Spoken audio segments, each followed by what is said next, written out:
लोगों के मन में सवाल उठता है और सच्चाई को जानने की जब हमारे मन में इच्छा उठती है तो हम लोग क्या करते हैं, मोबाइल उठाते हैं, गूगल पर जाते हैं, यूट्यूब पर जाते हैं, और नहीं तो आजकल का ट्रेंड है एआई, एआई का इस्तेमाल करते हैं। तो क्या आज से 3000 साल पहले भी लोग एआई का इस्तेमाल करते थे? नहीं, आप गलत हैं। उस समय लोग एचआई का इस्तेमाल करते थे, और जब उनके मन में सवाल उठता था, उन्हें सच्चाई को जानना होता था, तो वो लोग गौतम बुद्ध और भगवान महावीर के पास जाते थे। वो लोग थे असली एचआई, यानी कि ह्यूमन इंटेलिजेंस। बुद्ध के बचपन का नाम था सिद्धार्थ, और इनका जन्म आज से 563 ईसा पूर्व लुम्बिनी नामक ग्राम में इनका जन्म हुआ था, एक क्षत्रिय परिवार में। इनका कुल और गण था शाक्य, और इन्होंने सत्य की खोज के लिए, ज्ञान की प्राप्ति के लिए इन्होंने घर परिवार छोड़ करके जंगलों में रहने लगे, और कई सालों के बाद इनको अंततः गया बिहार में पीपल के पेड़ के नीचे इनको ज्ञान की प्राप्ति हुई, और ज्ञान प्राप्ति के बाद इनको बुद्ध कहा जाने लगा। और गौतम बुद्ध ने अपना पहला उपदेश सारनाथ में दिया था, और इन्होंने अपना उपदेश की भाषा थी वो प्रकृत थी। प्रकृत उस समय के लोगों की, आम लोगों की भाषा होती थी। जैसे आज पूरे भारत में आम लोगों की भाषा है हिंदी या फिर इंग्लिश कह सकते हैं, तो उसी प्रकार उस समय लोगों की आम भाषा थी प्रकृत। और गौतम बुद्ध की मृत्यु कुशीनगर में हुई थी आज से 483 ईसा पूर्व। बुद्ध के उपदेशों से कई प्रकार की शिक्षाएं मिलती हैं, और जिन शिक्षाओं का इस अध्याय में जिक्र किया गया है वो कुछ शिक्षाएं इस प्रकार है। जैसे उनका मानना था कि हमारा जीवन दुखों एवं कष्टों से भरा हुआ है। किससे भरा हुआ है? दुखों एवं कष्टों से हमारा जीवन भरा हुआ है, और इसका जो कारण है, हमारे जीवन में दुखों एवं कष्टों का जो कारण है, उन्होंने बताया है कि ये हमारी इच्छाएं, ये और लालसाएं, और पा लेने की, और ज्यादा पा लेने की, ये जो हमारी इच्छाएं और लालसाएं हैं, इन्हीं कारण हमारा जीवन दुखों और कष्टों से भरा हुआ है। और इसको इन्होंने तंजा या तृष्णा कहा। तंजा एक प्रकृत शब्द है, और इसका हिंदी होता है तृष्णा, यानी मतलब प्यास, यानी और पा लेने की चेष्टा। और इसकी मुक्ति के लिए इन्होंने जो रास्ता बताया है वो आत्मसंयम। आत्मसंयम कैसे आएगा? तो ध्यान के द्वारा अपने मन पर नियंत्रण करके अपनी इच्छाओं पर काबू पाया जा सकता है। और उन्होंने इंसानों को दयालु होने का संदेश दिया। उनका कहना था कि जिस प्रकार मनुष्यों को अपना जीवन प्यारा है, उन्हें अपना जीवन इस धरती पर जीने का हक है, उसी प्रकार जानवरों को भी अपना जीवन प्यारा है और उन्हें भी जीवन जीने का हक है। इसलिए जानवरों की हत्या नहीं करनी चाहिए, जानवरों से प्रेम करना चाहिए। और उन्होंने कर्म के फल पर भी बहुत सारे उपदेश दिए हैं और विशेष ध्यान दिया है। उनका मानना था कि हम जो भी कर्म करते हैं, अच्छा हो या फिर बुरा, उन कर्मों का जो फल होता है वो हमें वर्तमान में, भविष्य में, यहाँ तक कि आने वाले जन्मों में भी हमें उन कर्मों का फल भुगतना पड़ता है। षड दर्शन एक भारत में दर्शनों की पद्धति है। ये भारतीय दर्शन की 6 पद्धतियों को हम मिला करके षड दर्शन कहते हैं। षड दर्शन पहला दर्शन है वैशेषिक, और इसकी स्थापना किसने की थी? तो ऋषि कणाद ने इसकी स्थापना की थी। और दूसरा दर्शन है न्याय, इसकी स्थापना गौतम ऋषि ने की थी।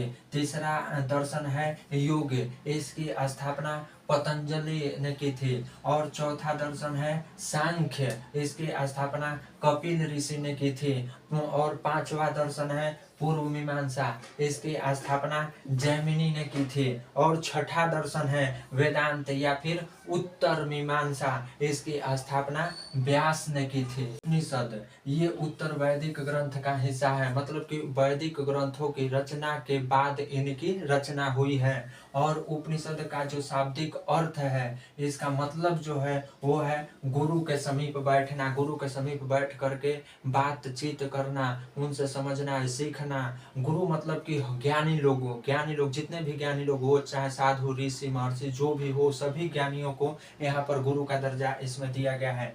और उपनिषद के जितने भी छंद है, लाइनें हैं, वे सभी एक सामान्य वार्तालाप के रूप में प्रस्तुत की गई हैं।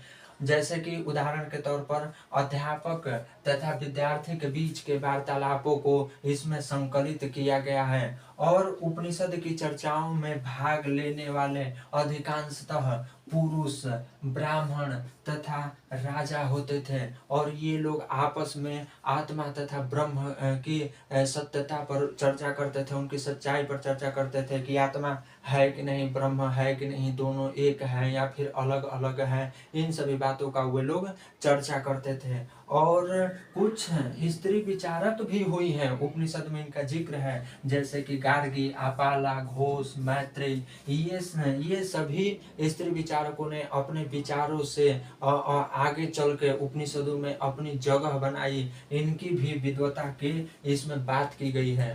महावीर, वर्धमान महावीर के बारे में हम लोग जानने की कोशिश करेंगे। महावीर जैन धर्म के तो जैन जीन शब्द से बना है, और जीन का अर्थ होता है विजेता, यानी जैन धर्म के 24वें और अंतिम तीर्थंकर भगवान महावीर, वर्धमान महावीर हुए।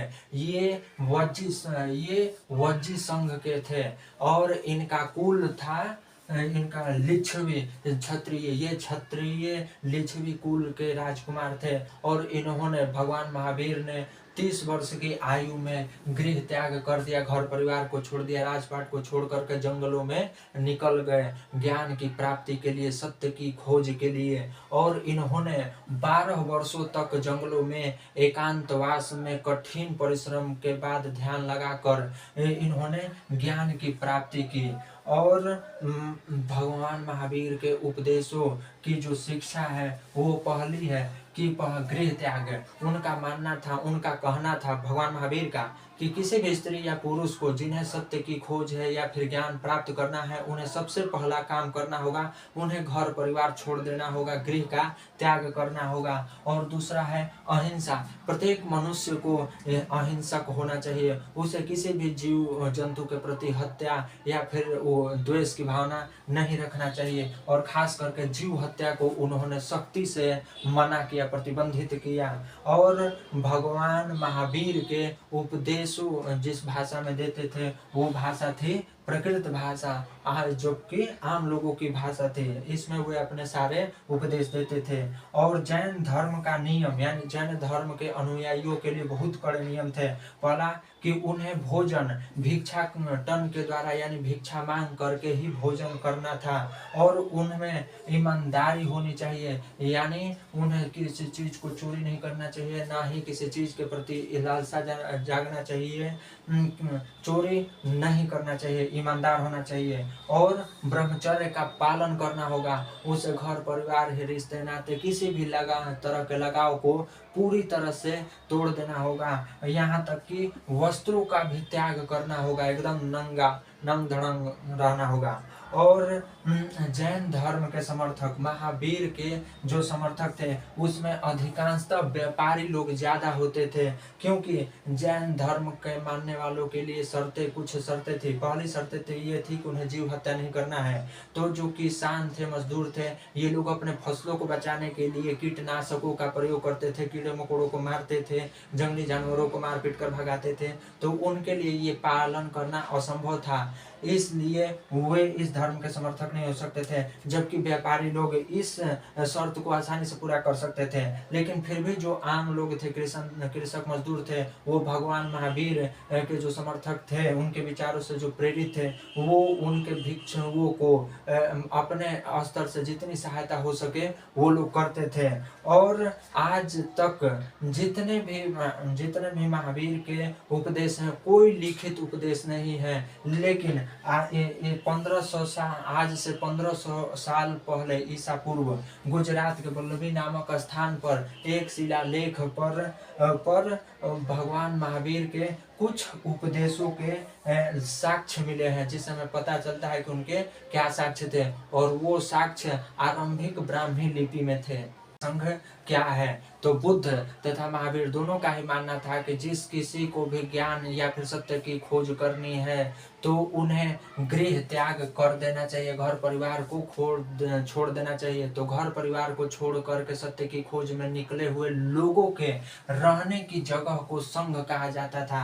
तो बौद्ध धर्म में विनय पट्टिका नामक एक ग्रंथ है जिनमें बौद्ध भिक्षुओं के लिए कुछ नियम दैनिक संघ में रहने वालों के लिए दैनिक दिनचर्या के नियम लिखे गए हैं। वो नियम क्या क्या थे? इस ग्रंथ के अनुसार वो नियम बौद्ध संघ के नियम क्या क्या थे? तो सदा जीवन, जितने भी बौद्ध भिक्षु हैं, बौद्ध धर्म को मानने वाले या फिर सत्य की खोज करने वाले, ज्ञान की प्राप्ति करने वाले जितने लोग हैं, उनको सदा जीवन जीना होगा, साधारण रूप से रहना होगा और उन्हें भिक्षाटन करना होगा, यानी भोजन के लिए, उन्हें खाने के लिए उन्हें भिक्षा मांग करके ही अपना भोजन करना होगा। और इन भिक्षा मांगने वाले को भिक्षु या फिर भिक्षुणी कहा जाता था। भिक्षु या भिक्षुणी ये प्राकृत शब्द है साधु के। साधु जो है हिंदी शब्द है, इसका प्रकृत शब्द है भिक्षु या फिर भिक्षुणी। और ये लोग भिक्षा के बदले में आम लोगों की सहायता करते थे, उनके कष्टों को सुनते थे और उनको कष्टों को समाधान देते थे। और संघ में बैठकें भी होती थी जिससे कि ये आपसी विवाद को बातचीत के द्वारा सुलझा सके तथा अपने ज्ञान को एक दूसरे से आदान प्रदान कर, इसलिए बैठकें भी होती थी। और इस संघ के सदस्य ब्राह्मण, क्षत्रिय, व्यापारी, मजदूर, गणिकाएं या फिर दास मजदूर कोई भी हो सकता है, ये सभी लोग इसके सदस्य हो सकते हैं, इसमें कोई रोक टोक नहीं था। और दूसरा पॉइंट है बिहार। बिहार मतलब कि शरण स्थल। बिहार क्या है? तो जितने भी बौद्ध भिक्षु या फिर जैन धर्म को मानने वाले भिक्षु हैं, ये लोग जितने भी भिक्षु हैं, ये सालों भर एक स्थान से दूसरे स्थान तक यात्राएं करते रहते, उपदेश देते रहते, भिक्षाटन करते रहते, तो ये कभी अस्थिर नहीं रहते थे।